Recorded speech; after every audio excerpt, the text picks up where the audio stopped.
Des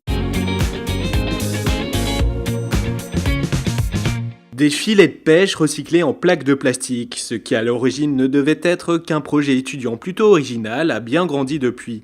Lancé en 2015 par de jeunes Brestois, Fil et Fab s'apprête aujourd'hui à devenir une vraie entreprise. Leur projet a reçu un bel accueil critique, notamment aux Fêtes maritimes de Brest. Le plastique de Fab et Lab sera dédié, entre autres, à la fabrication de luminaires. 200 personnes ont été évacuées ce mardi de l'aéroport de Lann-Bihoué à Pleumeur dans le Morbihan. La raison, une alerte au colis piégé à cause d'un bagage à main oublié. Parmi les voyageurs coincés au sol, les joueurs du FC Lorient qui doivent disputer ce mardi soir un match de coupe à Valenciennes.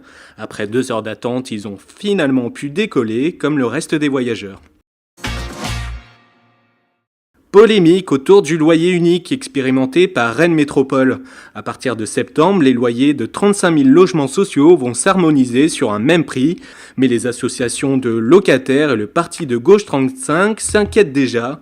Ils redoutent une hausse générale des loyers, un accès au logement plus difficile pour les plus pauvres, et ils condamnent une décision prise de manière unilatérale, je cite. Les fêtes d'Arvor soufflent leurs 90 bougies ce mardi. Durant ces 2 jours de fête, à Vannes, il y aura bien entendu de la danse traditionnelle, le défilé et l'élection de la nouvelle reine. La couronne sera remise mercredi soir à l'une des 5 prétendantes. Et on termine ce tour de Bretagne la tête à l'envers. Ces 2 jeunes Quimpérois qui sautent de partout sont des experts du parcours, une discipline acrobatique.